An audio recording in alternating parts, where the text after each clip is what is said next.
Shri Balaji trust सेवा समिति द्वारा आयोजित रामायण महोत्सव का श्री बाबा भंवरनाथ मंदिर प्रांगण में परम पूज्य विनय त्रिपाठी जी महाराज महंत शीतला धाम चौकिया, परम पूज्य मुक्तामणि शास्त्री जी भगवत कृपा सेवा आश्रम, श्री अयोध्या धाम कीनाराम आश्रम के महंत परम पूज्य 1008 श्री विनय दास जी महाराज, चंद्रमा ऋषि आश्रम के महंत बाबा भंवरनाथ मंदिर के प्रबंधक विपिन सिंह, पीताम्बरा धाम के परम पूज्य विवेकानंद पराशर जी, समाजसेवी गोविंद दुबे, डीएन सिंह भोजपुरी विकास मंच के राष्ट्रीय अध्यक्ष संतोष सिंह, समेदा महाराणा जनता पार्टी के राष्ट्रीय अध्यक्ष शशि प्रकाश सिंह मुन्ना, समेदा रुद्रा रिकॉर्डिंग स्टूडियो के निर्देशक प्रदीप मधेसिया, संस्था के प्रदेश अध्यक्ष अरविंद शर्मा, मधुकर जितेंद्र गौड़, विजय यादव, संस्था के जिला अध्यक्ष रतन शंकर मिश्रा, रुपेश चौहान, विपिन पांडे, अरुण सिंह, राजन गौड़ एवं श्री बालाजी ट्रस्ट सेवा समिति के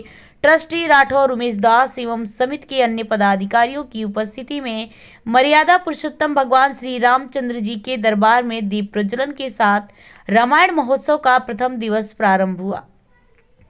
कार्यक्रम का शुभारंभ भगवान श्री रामचंद्र जी की स्तुति द्वारा प्रारंभ हुआ, जिसमें अमित संगीत महाविद्यालय के बच्चों ने श्री रामचंद्र जी की स्तुति अरुण सिंह राहुल मिश्रा द्वारा हनुमान चालीसा किया गया।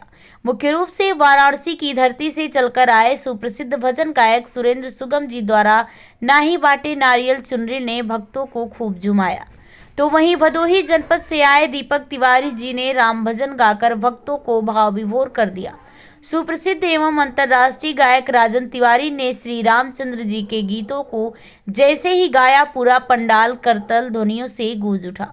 गोरखपुर से आए अरुण संगम, जय हिंद ज्योति, भीमसेन सज्जू ने राम भजन गाकर सबको राममय कर दिया। राजू राज माही की टीम ने भगवान श्री रामचंद्र जी के जीवन पर रामलीला का मंचन करते हुए लोगों को एक नया संदेश दिया, तो वहीं इंटरनेशनल पब्लिक स्कूल के बच्चों ने लवकुश कांड के हम कथा सुनाते हैं राम सकल गुणधाम की मंच पर प्रस्तुति किया। जनपद की अन्य गणमान्य लोग भी उपस्थित रहे।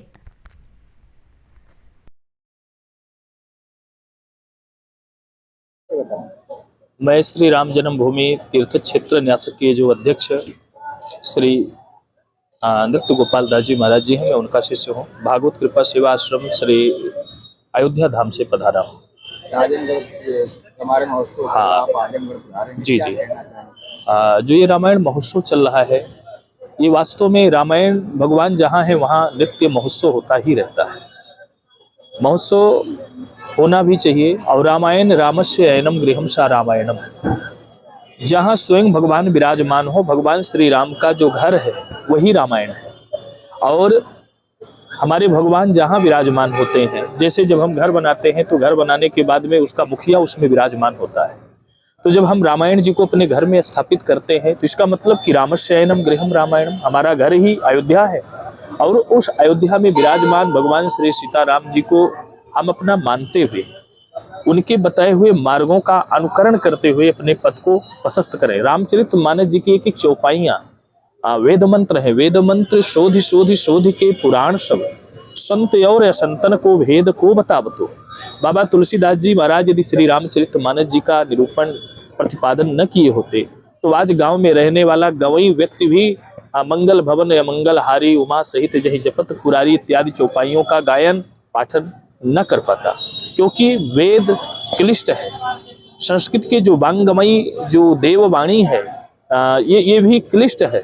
लेकिन बाबा तुलसी ने, हमें लगता है कि रामचरितमानस जी की, रामायण में और रामचरितमानस में अंतर है। रामायण क्या है जिसको वाल्मीकि जी ने लिखा, लेकिन रामचरितमानस क्या है जिसमें जो मनुष्य को मानव बनाना सिखाए वही राम ते संसार पतंग घोर किरणैर दहयंति नो मानवा, श्री रामचरितमानस जी का। इसलिए हमें अवलोकन भी करना चाहिए, श्रवण भी करना चाहिए, गायन भी करना चाहिए, पठन पाठन भी करना चाहिए। और किंवदंती, ज़्यादा क्या कहूँ, जो हम कहें उसको, या हम वक्ता ही हैं, कथा वक्ता है, अगर हम कुछ अतिशयोक्ति व्यासपीठ से बोल रहे हैं तो उसको अपने जीवन में उतारते हुए जनमानस तक उसको पहुंचाना भी चाहिए।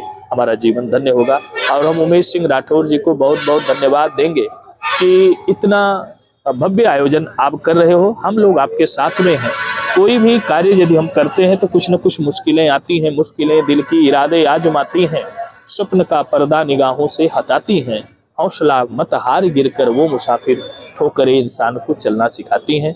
जीवन में कोई भी कार्य करो तो ठोकर लगता है, लेकिन हम जब यज्ञ की आहुति भी करते हैं तो कभी कभी हाथ भी जल जाता है, लेकिन हवन करने के बाद में पड़ोसी को भी उसका लाभ मिलता है।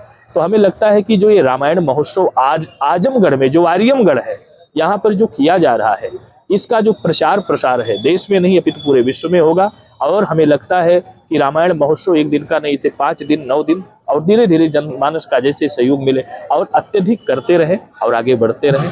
बहुत बहुत धन्यवाद और इस टीम को बहुत बहुत मेरा आशीर्वाद। जय श्री सीताराम। मैं श्री बालाजी ट्रस्ट सेवा समिति का संस्थापक उमेश दास। आज रामायण महोत्सव किया जा रहा है, क्या उद्देश्य है इस महोत्सव का? रामायण महोत्सव का मेरा उद्देश्य, विगत वर्षों से मैं लगातार इसे आयोजित कराता हूं अपने ट्रस्ट से। मेरा उद्देश्य सिर्फ एक है कि भगवान श्री रामचंद्र जी को हम लोग मानते हैं, सनातन धर्म के लोग, हिंदू धर्म के लोग खूब मानते हैं, उनकी पूजा पाठ करते हैं, घरों में उनकी आरती करते हैं। लेकिन उद्देश्य यही है कि क्या प्रभु श्री रामचंद्र जी को ही माना जाए कि प्रभु श्री रामचंद्र जी की माना जाए। प्रभु श्री रामचंद्र जी के चरित्र को अपने जीवन में उतारने का अगर हम लोग प्रयास करें और 20% अपने जीवन में उतारें तो हमारा जीवन कृतार्थ हो जाएगा। भगवान श्री रामचंद्र जी और श्री रामचरितमानस को हम लोग केवल मानते हैं, घरों में रखे रहते हैं, पढ़ते नहीं हैं। मैं निवेदन करूंगा, पूरे इस संसार के सभी लोगों से निवेदन करूंगा कि श्री रामचरितमानस का अध्ययन करिए और अपने जीवन में प्रभु श्री रामचंद्र जी के चरित्र को उतारने का प्रयास करिए। कितने दिन कार्यक्रम करेंगे? एक कार्यक्रम हम लोगों का 2 दिवसीय विगत वर्ष भी हुआ था और इस वर्ष भी 2 दिन का कार्यक्रम है, आज और कल 2 दिन, 13 और 14 तारीख। टाइमिंग 1 बजे से कार्यक्रम स्टार्ट होता है और 8 बजे रात तक ये कार्यक्रम चलता है। क्या संदेश देना चाहेंगे? कहाँ से ये लोग पधारे हैं? हमारे बीच अयोध्या धाम से संत समाज लोग उपस्थित हैं। अपने जनपद के चंद्रमा ऋषि आश्रम के महंत जी हमारे बीच उपस्थित हैं। पीताम्बरा धाम सरकार के जो जनपद के पीठाधीश्वर हमारे हैं वो भी उपस्थित हैं। यहाँ पर कीनाराम बाबा आश्रम के 11वें गद्दी पे जो बैठे हैं महनाजपुर से, उनका भी आगमन है। चौकिया धाम शीतला धाम के जो महंत हैं उनका भी आगमन होना है। मार्कंडे महादेव जी के जो मुख्य पुजारी हैं उनका भी आगमन होना है। और कलाकारों में सुरेंद्र सुगम जी, राजन तिवारी जी, भदोही से, बनारस से, गोरखपुर से सभी कलाकार आकर हमारी प्रस्तुति भगवान श्री रामचंद्र जी के चरित्र पर देते हैं। क्या कहना चाहेंगे? समाज में ज्यादा से ज्यादा लोग आए हैं। समाज को मैं केवल इतना जोड़ना चाहूंगा श्री रामचंद्र जी से और अपने कार्यक्रम को लेकर कि मेरा एकमात्र उद्देश्य है कि भगवान श्री रामचंद्र जी के जीवन को अपने में उतारने का प्रयास करें। बस मेरा यही लक्ष्य है कि अपने जीवन में उतारें। और 3 चीजों से मेरा सबसे बड़ा उद्देश्य है, हमारे गुरुजी हैं आप बागेश्वर धाम के पीठाधीश्वर आप परम पूज्य धीरेन्द्र शास्त्री जी। मेरा 3 उद्देश्य है कि अपने जीवन से एक मदिरापान का त्याग करें, एक अपने जीवन से मांसाहार का त्याग करें और इस समाज की जो बेटी बहन स्त्रियां हैं उन्हें अपनी बेटी बहन के रूप में देखें। जीवन आपका सुखमय होगा, ये मेरा वादा है।